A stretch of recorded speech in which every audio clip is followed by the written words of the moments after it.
Hello and welcome back to another podcast and video from Fantasy Football Scout on Euro 2024. It's just going to be me today and I'm going to be telling you my latest draft. But before I do that, please do like and subscribe to the channel. If you're playing Euro 2024 Fantasy, you've got to do that. You've got to stay notified, so click the notification bell as we head towards the tournament and then throughout the tournament. My name is Ed. You can follow me on X or Twitter, whatever you want to call it, @_FantasyEd.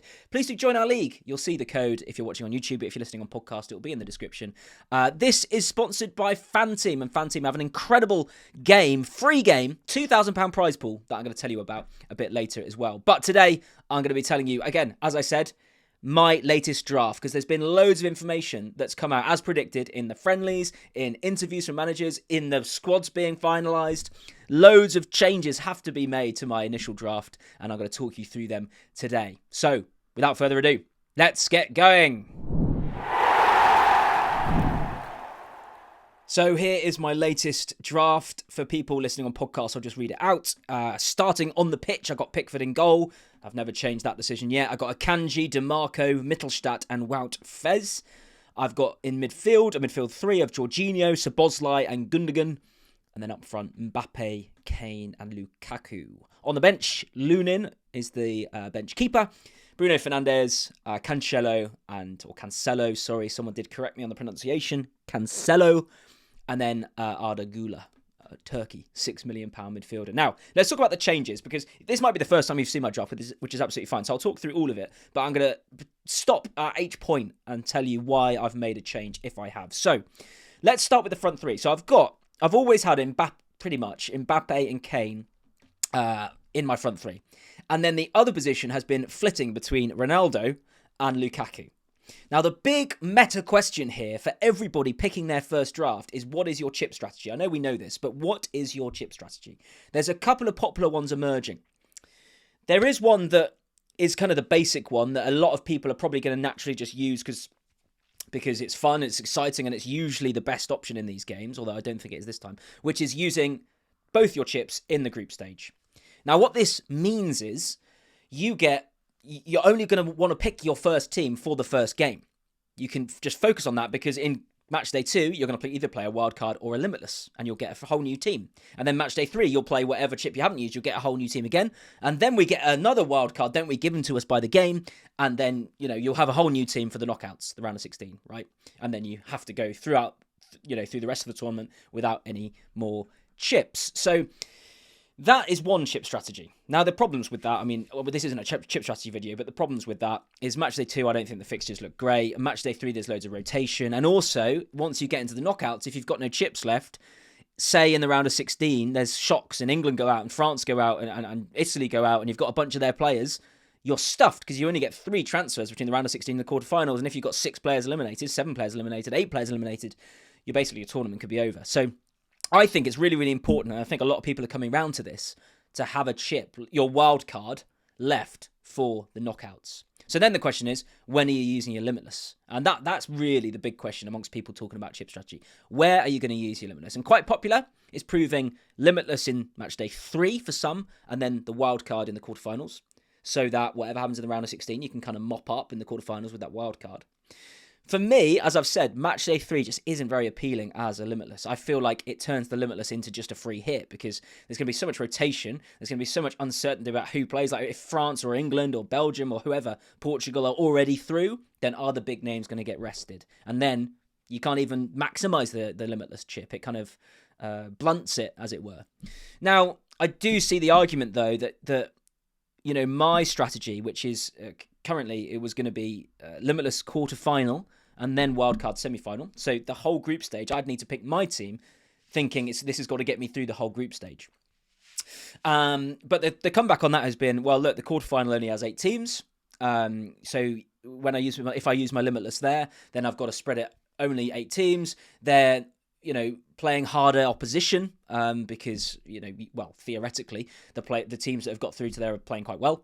So is there going to be less goals? Is it going to be this, that, and the other? I don't know yet. So I'm still kind of thinking it through. But at the moment, I am picking my team to not use, within mind that I'm not going to be using a chip in the group stage. So it's going to have to get me through all 3 games. Obviously, you get free transfers, I think 3 between each match day.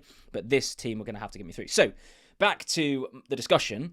it was between that third striker spot. It's Mbappe, Kane, and then it was Ronaldo. I've changed it to Lukaku. Now, there's a couple of reasons. One, Lukaku was the top scorer in qualifying with 14 goals. He broke the record. So, he's good. Two, he's $1 million cheaper than Ronaldo. And I needed that extra million for somewhere else in the team that we'll talk about in a bit. And three, I can cover Portugal's fixtures with Bruno Fernandes and Cancelo, who I've got on the bench. So on that last day when Portugal were playing, I can have Fernandes on the pitch, I can have Cancelo on the pitch. And, if Portugal do well, you'd hope one of those two are going to be involved. Whereas with Belgium, if I didn't have Lukaku, I can't really afford De Bruyne, and I don't know who else to get in their attacking lineup. I just don't. There's not an obvious pick for me. Some people have Trossard. Again, I just don't feel confident doing that. So there you go. Front three, Lukaku, Kane, Mbappe. Obviously, Kane, if you're picking a team for right through the group stage, Kane's an obvious pick. England are favourites in all 3 games. Even if you're picking a team just for 1 game week, you're probably going to have Kane. And then Mbappe, France, France versus Austria, that first game. He got 9 goals in qualifying.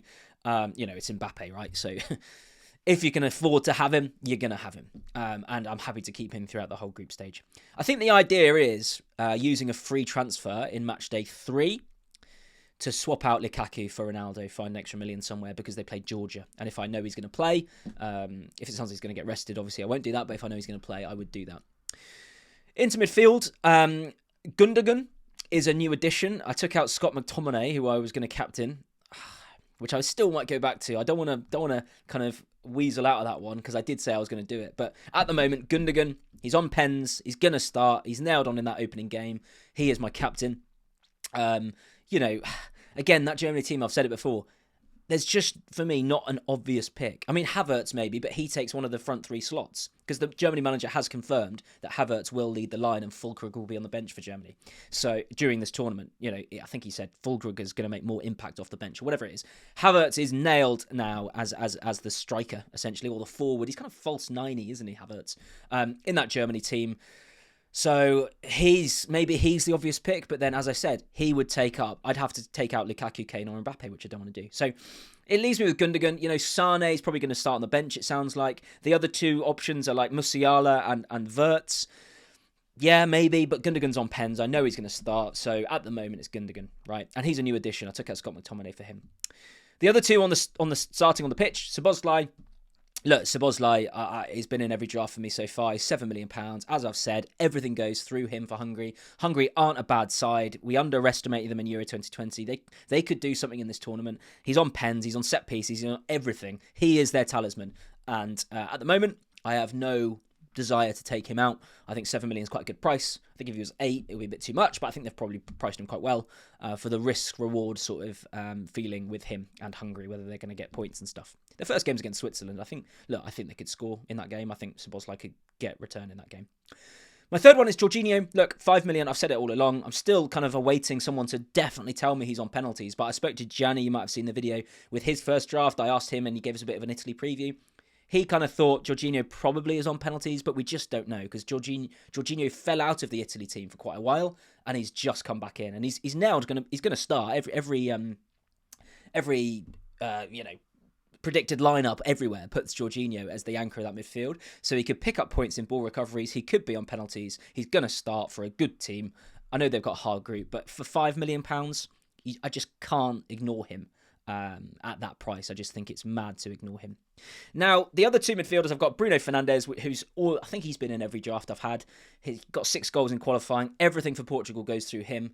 He scored a brilliant goal the other day in a friendly, I think. Or was that highlights? I think he scored a really good goal the other day in a friendly. Look, Portugal are really attacking. I think they had the most shots in qualifying, joint most goals, or them and France were the most goals. I can't remember which way round it was. But anyway, really attacking.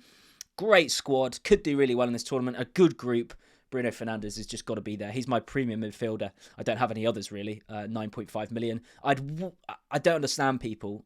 It might be because of chip strategy. If it's De Bruyne versus Bruno Fernandes every day of the week for me in that Portugal side. Not just because I'm not comparing them as players. I'm not saying Bruno Fernandes is a better footballer than De Bruyne. I'm saying for that Portugal team, everything goes through Bruno. He's scoring goals. They're scoring goals, etc., etc. With Belgium, there's a bit of uncertainty there. They're not the golden generation of the past. Eden Hazard's gone, Vertonghen's gone, all this sort of stuff. I think he has anyway. De Bruyne's aging. This is his last chance. Sure, he could put in, some incredible performances and drag them through and become the sort of beating heart of that team. I think he only played twice in their qualifying campaign though, and scored no goals and got no assists, so because of injury. So it's we're yet to see how he fits into that team. Of course he's going to play, of course he'll be brilliant, but Bruno Fernandes for me every day of the week over those two. And then that fifth slot is Andre. What's his first name? Arda. I always forget. Arda Güler, who is this 18-year-old, whatever he is, Turkish wunderkind who went to Real Madrid this season. Played 10 games this season for Real Madrid. I think he scored 6 goals. I mean, that's not bad at all, is it? But he is their sort of generational talent. He's definitely going to start for them. He's only 6 million. And look, Turkey are a decent side. They're not bad. We've seen them do well in these tournaments before. They are a footballing sort of country. They know what they're doing. They could surprise. They've got through to the knockouts definitely in the Euros before. I think in the World Cup as well. Like they can do well. And look, Arda Güler. Could this be his breakout tournament? I keep mentioning these, but think of Rooney 2004. Think of Gaza 1990. Think of Mbappe, whenever that was. I can't remember. 2018 was it? Think of all these players that kind of have a breakout tournament. Maybe this is his. And 6 million when he's nailed and he's kind of their talisman. He's come into my team, and I think, do you know what? And by the way, he's coming for Rodri. So Rodri's gone out of my team. You might be thinking, what? Why is Rodri gone out of your team? Because I was so passionate on Rodri. I was like, ball recoveries. He's had a really great attacking season for Man City, and he was potentially on penalties. But there's been some... I don't know about penalties. I mean, if he is on penalties, I'm going to get him back in. But it sounds like from some Spain fans I've been talking to that Morata's going to be on penalties. And it was just that Rodri had taken one in a friendly or something, and then this hype started. So please, if you know who's on penalties for Spain, please drop it in the comments, because at the moment I'm unsure, which is why Rodri's come out and Güler's come in. I would have to find 0.5 to get up from Güler up to Rodri now, but I'm sure I could work that out somehow. Into defence. So, Akanji, from day one, he's always been in my drafts. As I said, ball recoveries, powerhouse. He was the second most ball recoveries in the whole of qualifying. The top was some Finnish guy and they haven't qualified. So, Akanji in the tournament is the best ball recoverer. If you take it from the UEFA stats, and in qualifying, he got the most. So, Akanji is in my team at 5 million. DiMarco is the obvious Italian defender choice. We've talked about this before. He's 5 million. He's going to play left wing back. Their other wing-back who could be really, really good and kind of explosive is Di Lorenzo. But Di Lorenzo, A, is 5.5, and B, might not play right wing-back. He might play right centre-back, depending on a few. But if he does play right centre-back, by the way, look out for this, and I know I said this in another video. If he does play right wing-back, then Cambiasso will... If he does play right centre-back, then Cambiasso will probably play right wing-back for them. And he's only 4 million, I think. Is he 4 million? I think he might be 4 million. So keep an eye out. He's either that or 4.5, but I think he might be 4. So keep an eye out for that, because that could be the bargain of the tournament. And speaking of bargains of the tournament and kind of cult heroes already, is Mittelstadt. I mean, he hasn't even played a minute yet, and everyone's talking about him. 4 million defender. I'm just thinking, imagine that opening game, Mittelstadt. I tweeted this the other day. Imagine Mittelstadt scores the winner in a 1-0 win against Scotland. He keeps a clean sheet. He gets player of the match. We've captained him or something. And he would enter fantasy football folklore if that happened for a 4 million defender. We wouldn't stop talking about it for years. And you just know the next international tournament coming around, Euro 2028 or whatever, we'd still be talking about Mittelstadt. But yeah, 4 million defender. Obviously, for the hosts against Scotland, opening game. Even though I think Scotland will probably score, you just can't ignore it at 4 million. You just can't. And then my fourth defender on the pitch at the moment is Wout Fez, who I can't remember whose position he's taken here. Virgil van Dijk. So taking out Virgil van Dijk again. I think Virgil van Dijk's on penalties, but even if he is, he's £6 million, and I was struggling to pick a team I liked, spending that much on him when I'm already spending 6 million on Cancelo that we'll come on to, who I'm more excited about, even though Cancelo's not on penalties. But Wout Fez, look, he's 4 million, and it seems pretty clear now that he is going to start for Belgium. And Belgium have got a good group. Belgium are a decent side. I know their defence, the fact Wout Fez is starting for them is mad. But, it's one you can't ignore. A good team, a solid team, could keep clean sheets, and he's 4 million, and he's going to start. I mean, as an enabler, as someone who allows me that front line of Mbappe, Kane and Lukaku, he allows me to have Bruno Fernandes, he allows me to have Cancelo. Wout Fez, he has come in for whoever I said has gone out. Who has gone out again? I did just say it, didn't I? I can't even remember. Oh, yeah, Virgil van Dijk. And then on the bench, Lunin. I did have, as my second keeper, coming back to Belgium, Matt Sells. But it looks like he's not going to start. So he immediately came out. There was just a 50-50. I think I said it. There's a 50-50 moment where it looked like he might start. It looked like he might not. It seems like he's not going to start now. So if you've got him in your team, get rid of him. And I had to find 0.5 really to get a decent playing keeper. And Andre Lunin is going to be a really popular pick. He's 4.5 million. He is the starting keeper for Ukraine. It seems he's played the last two. Since he kind of broke out of Real Madrid, he's kind of entered and taken over that number 1 jersey for Ukraine. They've got a decent group, and their first game's against Romania, I think. So, could they keep a clean sheet there? Absolutely. They're a decent side, Ukraine, historically and now. Decent side. So Andre Lunin comes in on the bench. He plays the day after Pickford, so if Pickford doesn't do anything, I can bring him in. And then Bruno Fernandes, I've talked about, obviously. I'm going to have him. Cancelo is just so attacking. He's attacking for Portugal as well. He scored 3 goals in qualifying from wing-back. I mean, not bad, is it? And, they've got a decent group. If Portugal go mad in a game, I'd expect Cancelo to be involved.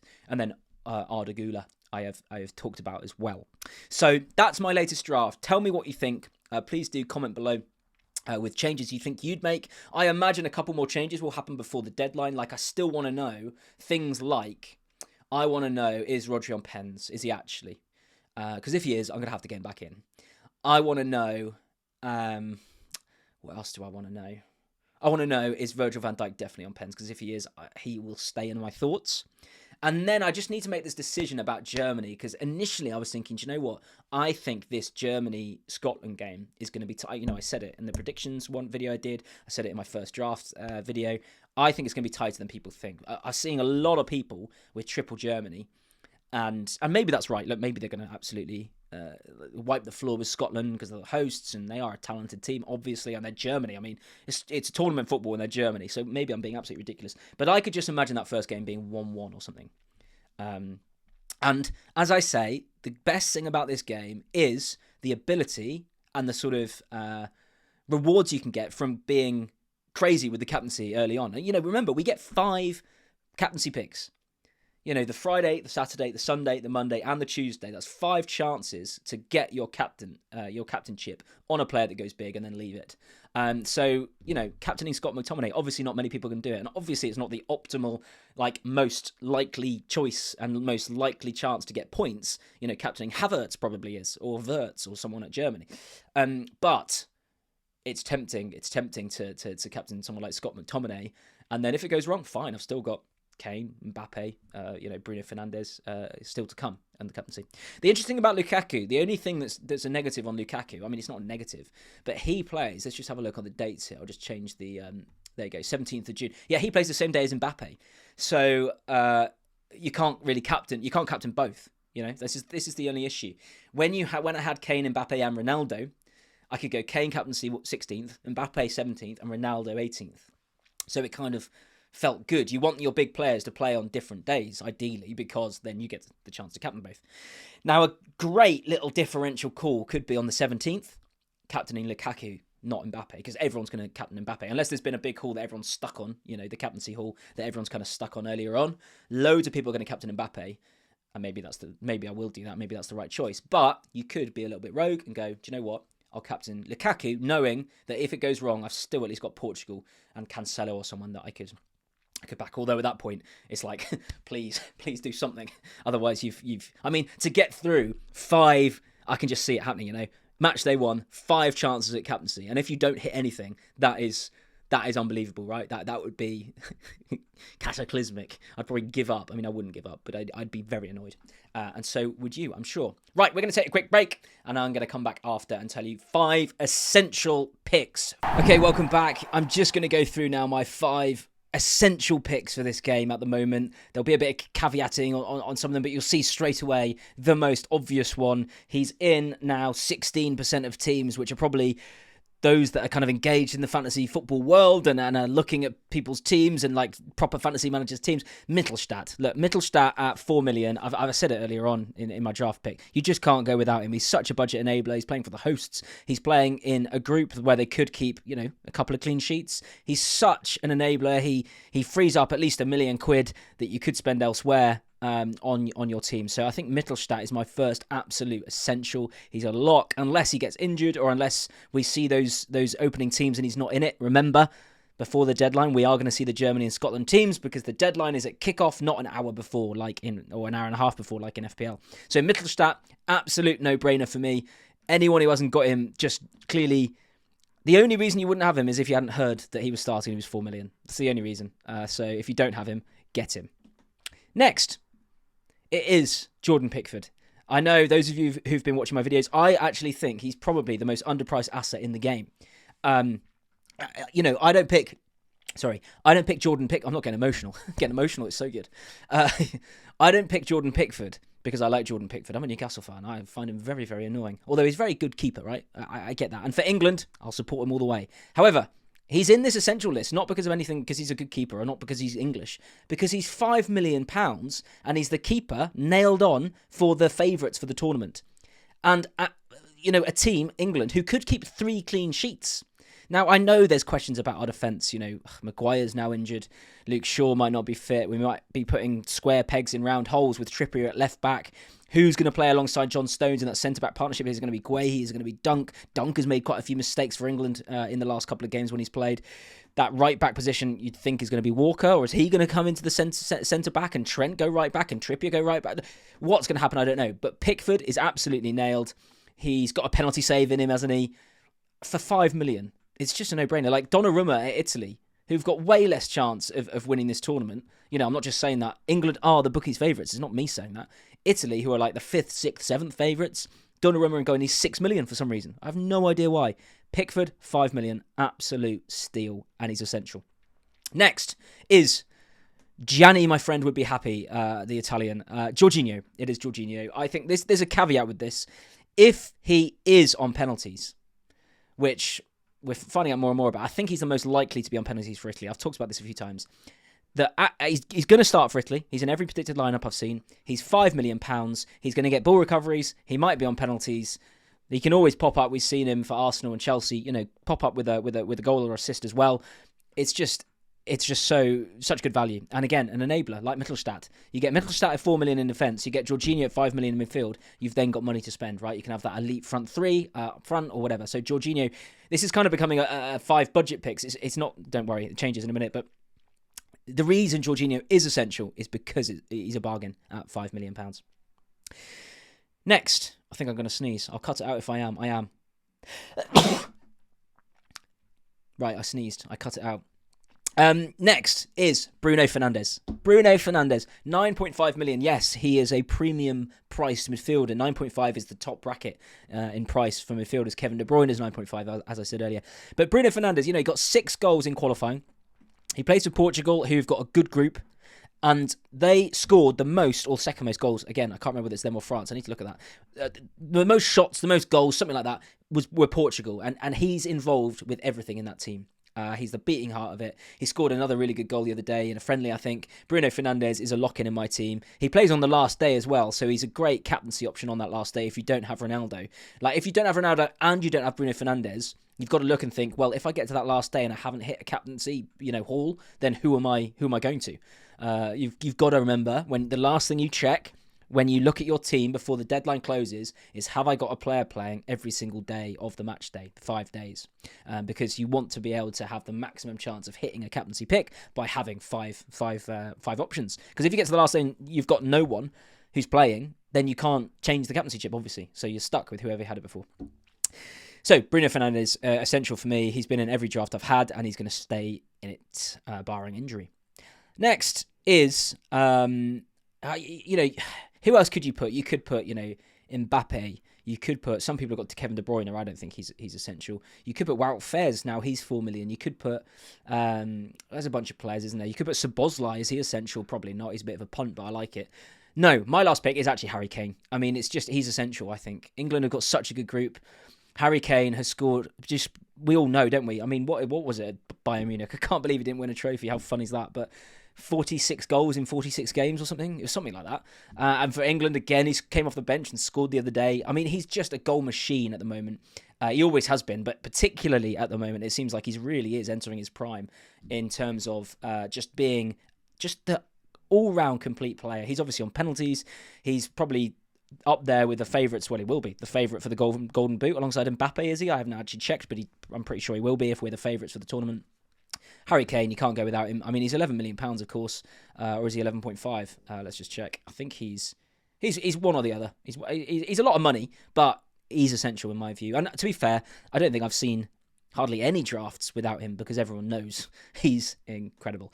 Anyway, that was my draft update. That was my 5 essential picks, and that was the news about Fan Team's free tournament to enter £2,000 prize pool. Please do look at the links in the description below on podcast and YouTube. Like the stream, please. If you found this at all helpful, like the stream and subscribe. Click the notification bell, and I'll see you in the next video.